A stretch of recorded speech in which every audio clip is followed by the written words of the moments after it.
start unwrapping these S52's for the day.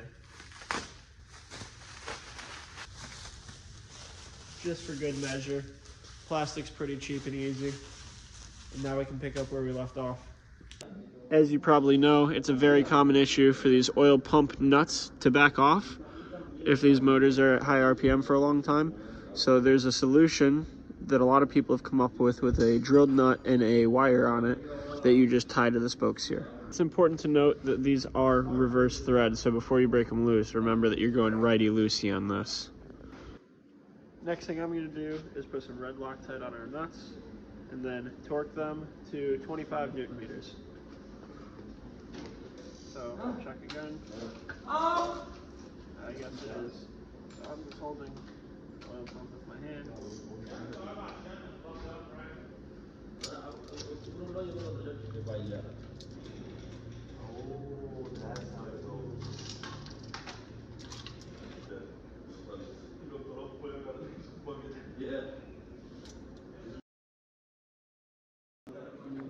There you have it. That is the oil pump, the drilled oil pump nuts tied.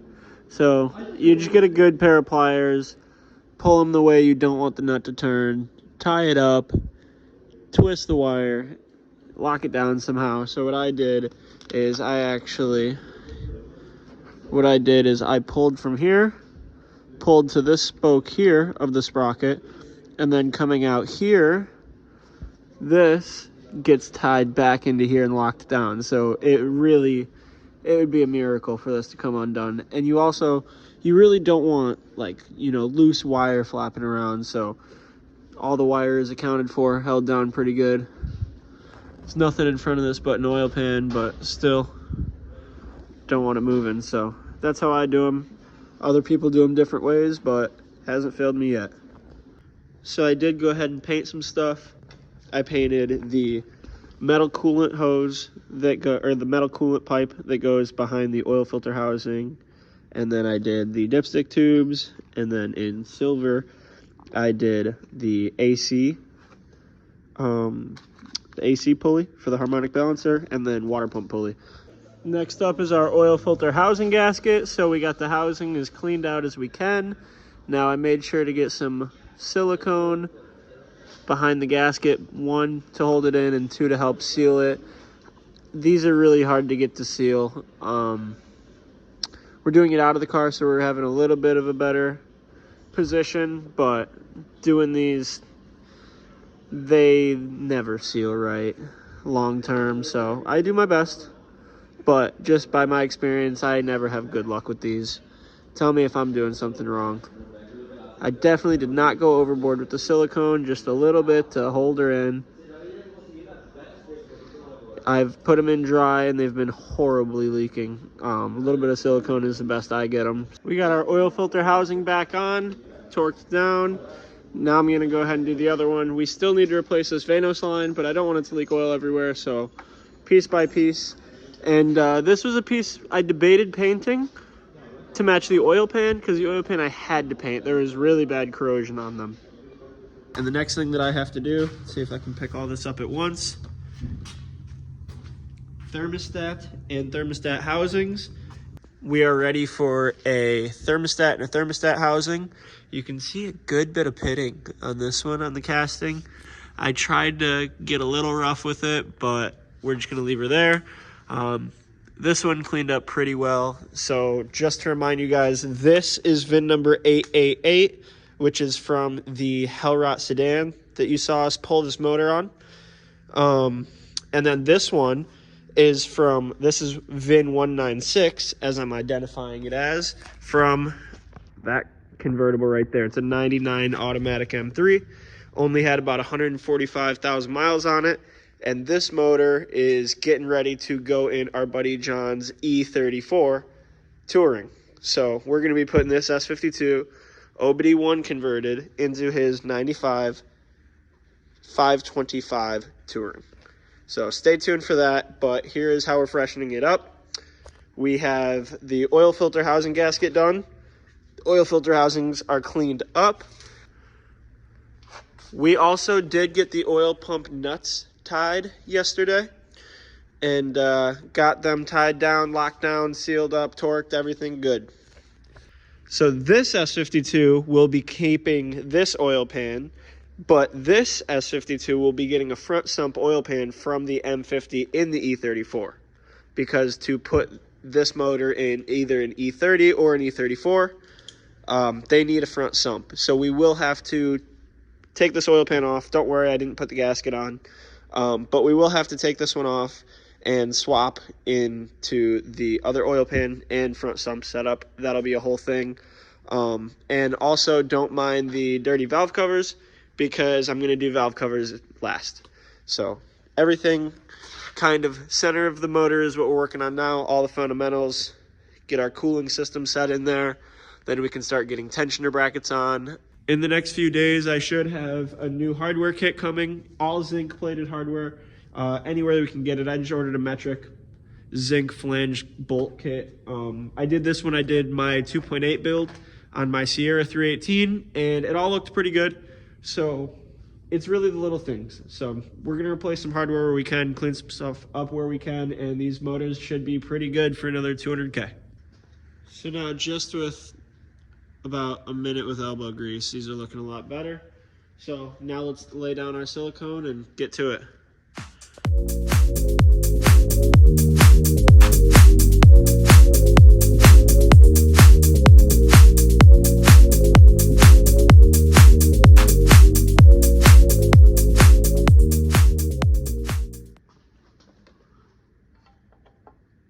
Thermostat first. Now, I just do a very thin bead around this gasket, and it will hold it in for assembly, and then if you see that right there, it'll kind of give it a very thin surface just to help seal. We're not going crazy with the sealant.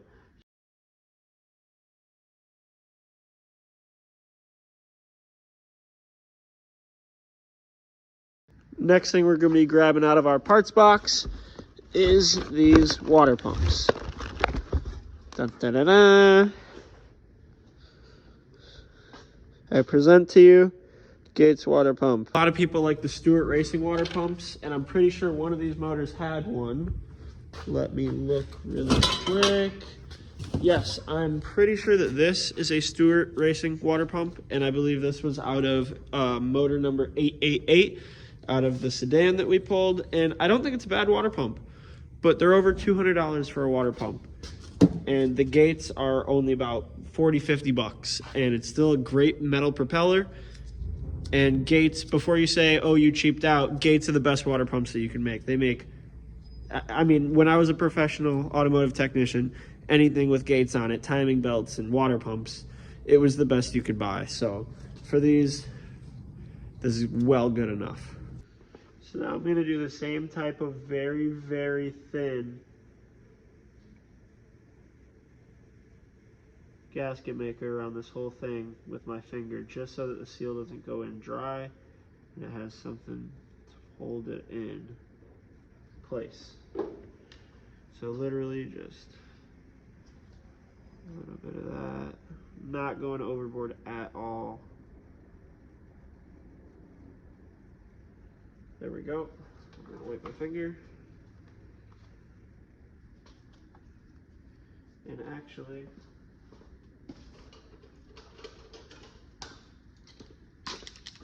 we'll put a date on the back of this. So 1/24.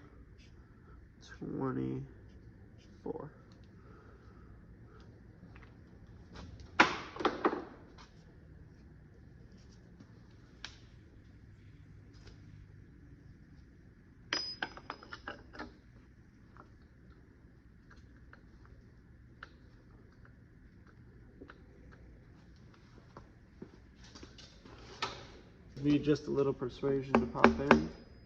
Oh, that's good. I got a really dirty hammer.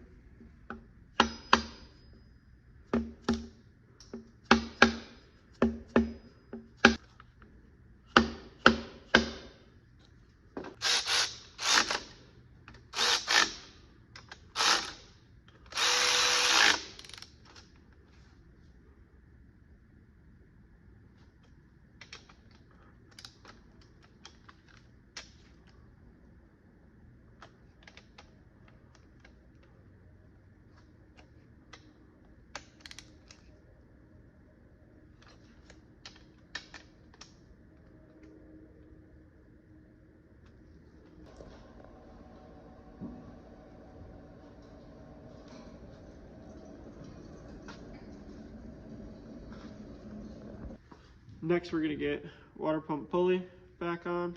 Make sure that moves good, feels good. Now, water pump pulley, fresh hardware. So for example, that water pump hardware that we just put on, those 10mm nuts, no one will ever see that. But we know, you know, I know. These ones will be seen. But what I'm saying is you could skip on the water pump nuts and have shiny outside bolts for the pulley itself. But what fun is that? You know, we want to go the extra mile here. I did the front main seals off camera. We got the water pumps finished up off camera. We got the Vanos lines finished up off camera. And when I did this one on this motor, I went ahead and made sure to switch out the camshaft sensor to our OBD1 sensor. And then also, now that everything on the front is coming together, I put our crank sensor back in. So on this motor, we don't know what application this is going to be used for yet. So this still has the original OBD2 crank sensor, which is located in the back on the US OBD2 cars. But this is going to be an OBD1 motor. So we have it mounted in the front. So make sure you clean out this hole really good because nothing's ever lived there. The threads are already there, the hole is tapped. All you got to do is slap it in and then run your wire up here. I'm going to try to find something to mount this wire to these studs, maybe a P-clamp or something. And then for now, it's just going to come back, hang out back here. But I wanted to make sure I did that, and I cleaned up the Vano solenoid while it was off. Now it's nice and shiny. And like I said, these are just going to hang out back here until we get this in the OBD1 car. One of the last sensors to change to convert this motor to OBD1, or to run OBD1 I should say, is these knock sensors. So OBD1, you have 2 individual knock sensors.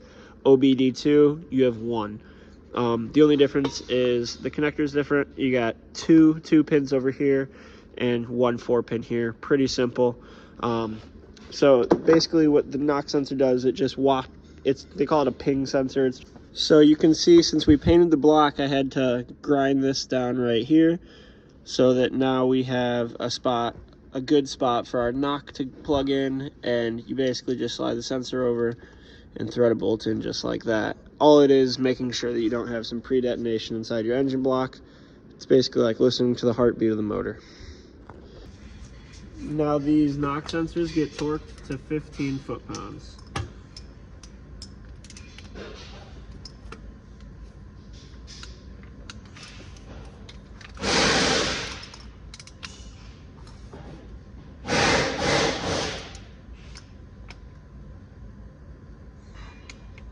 That's all.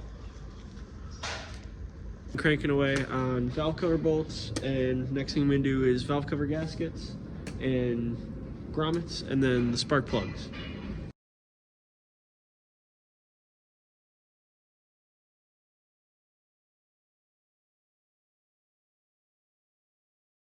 So here's what I mean by mileage doesn't matter. This motor has over 200K on it. Very clean in here. This motor has only 140 on it, and there's a bunch of oil staining in here. So either this motor's had head work done and the head has been hot tanked and cleaned, or this person didn't do oil changes as much. Regardless, these are both healthy motors and it does not matter. I'm just saying that mileage really doesn't always matter, because I would have put my money on this one looking cleaner than this one. But obviously this one, someone either really did the oil changes or it's had some head work done. And those look like stock head bolts. I don't see any marks on the bolts. Usually you can see marks on the bolts if they've been tightened down again by doing a head gasket or any head work. I don't see any marks on any of this hardware. So I'm just going to say that this car got more regular oil changes and better oil. Another thing to check while you're in here is the tensioner. Okay, beautiful. You just want to see that it comes back. Perfect. So yeah, if it gets stuck down and takes a few seconds to pop back, you might have an issue, but these ones both jumped back up pretty good. So since this S52 is going to be running OBD1, we're going to be running an M50 valve cover, so we're going to wait on the gasket. This one, we're going to go ahead and seal up the OBD2 style valve cover. So I got the gasket on, I got a little bit of RTV in the half moons in the corners, and now let's pop it on and then we'll start putting new grommets in. Just spent way too long cleaning up all this hardware. You can see this one pulled the stud out, some do, some don't, but I cleaned up all the hardware. Replaced on the grommets. Here's the olds, here's the news. So yeah, let's get this one torqued down.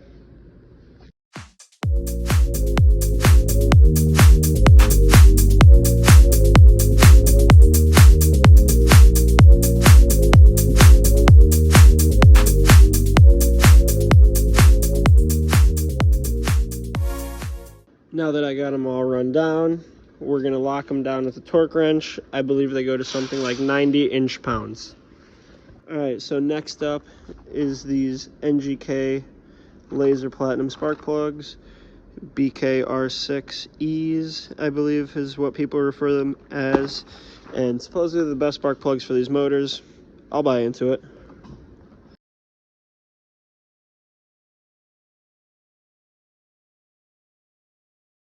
Well, we got this S52 pretty much finished up. There's still a few things like the coolant pipes in the back, the dipsticks, we're waiting on O-rings, a few other small things, but pretty much wrapped up with the refresh.